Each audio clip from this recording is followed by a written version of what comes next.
Morning students. आज हम करते हैं factor affecting of frictions. Means कौन कौन से फैक्टर हैं जो फ्रिक्शन पर इफेक्ट डालते हैं। सबसे पहले है nature of the surface. Means surface का नेचर कैसा होगा।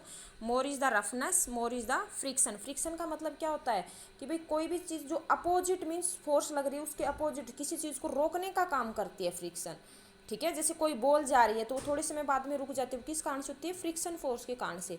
तो जितना ज़्यादा, जैसे मान लो आप एक तो सैंड हो, मिट्टी हो, उसमें कोई बॉल डालें और एक आपके पास जैसे मार्बल का फर्श है उस पर डालेंगे तो कौन से पे जल्दी रुकेगी, सैंड पे रुकेगी। तो इसका मतलब यहाँ पे फ्रिक्शन फोर्स क्या है, ज़्यादा है। तो नेचर ऑफ द सरफेस में क्या, मोर is the roughness, more is the friction, उतनी ही फ्रिक्शन क्या होगी, ज़्यादा होगी। नेक्स्ट है वेट। मीन्स जितना ज़्यादा वेट होगा उतनी वो जल्दी से रुकेगी। ज़्यादा हैवी वेट होगा तो इसका मतलब ज़्यादा फ्रिक्शन फोर्स है। भैया कोई एक, जैसे मान लो कोई एक बड़ा सा बॉक्स इतना है और एक छोटा सा बॉक्स है, तो किसको आपको खिसकाने में ज़्यादा दिक्कत होगी, इसको होगी। इसका मतलब इसकी फ्रिक्शन फोर्स ज़्यादा है। तो more is the weight of body, more is the friction. ठीक है, ऐसे ही surface area in contact. Means कितने कांटेक्ट में आ रहा है, जितना ज़्यादा कांटेक्ट होगा सरफेस से उतने ही उसकी फ्रिक्शन फोर्स क्या होगी, मोर ज़्यादा होगी। तो more is the surface contact, friction force is मोर।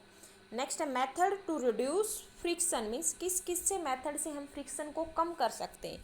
एक तो जैसे आपको फिश की शेप देख रही होगी, फिश की शेप आपने पीछे वाली क्लास में पढ़ी होगी, स्ट्रीमलाइंड बॉडी होती है। स्ट्रीमलाइंड का मतलब जैसे बीच से थोड़ी मोटी और साइड से और ऊपर से थोड़ी पतली होती है, उसको हम बोलते हैं स्ट्रीमलाइंड। ठीक है, मीन्स जो बीच में से थोड़ी चौड़ी होती है और दोनों जो किनारे होते हैं ना उस पर जो पतली होती है उसको हम बोलते हैं स्ट्रीमलाइंड बॉडी।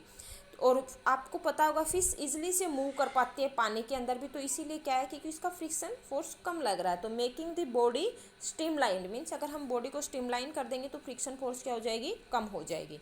नेक्स्ट है कन्वर्टिंग इनटू व्हील्स। अगर व्हील्स में कन्वर्ट कर देंगे, क्योंकि व्हील है, जैसे मान लो एक बैग है, अगर उसको खिसकाएंगे तो ज़्यादा फोर्स लगेगी, और उसी के हमने एक व्हील लगा दिए, पहिए लगा दिए, आपने देखे होंगे, तो वो आसानी से मूव कर सकता है। तो इसका मतलब हम इसकी फ्रिक्शन फोर्स कम कर रहे हैं।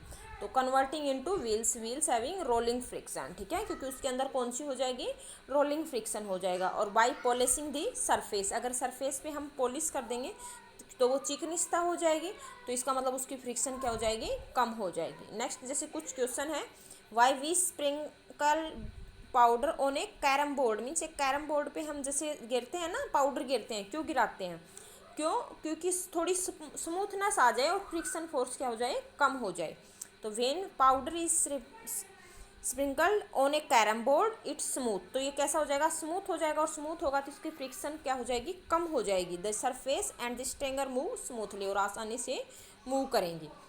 नेक्स्ट है वाही in oil and grease is applied on moving machine. Means जैसे आपने पंखे वगैरह देखे होंगे, मशीन देखी होंगी, उनके ऊपर ऑयल लगाया जाता है। ऑयल किस लिए लगाते हैं, जैसे वो आपस में टकराती है ना तो उनकी जो है, ताकि वो पुर्जे हैं वो ख़त्म ना हो और फ्रिक्शन रिड्यूस करने के लिए। तो when we applied it form a thin layer there a moving surface, do not directly rub. Means उनको हम डायरेक्ट रब नहीं करेंगे with each other, so interlocking can be avoided to great extent. और इसीलिए क्या है, मीन्स वो एक दूसरे से मूव नहीं करेंगे तो इंटरलॉकिंग अच्छी हो जाएगी। ठीक।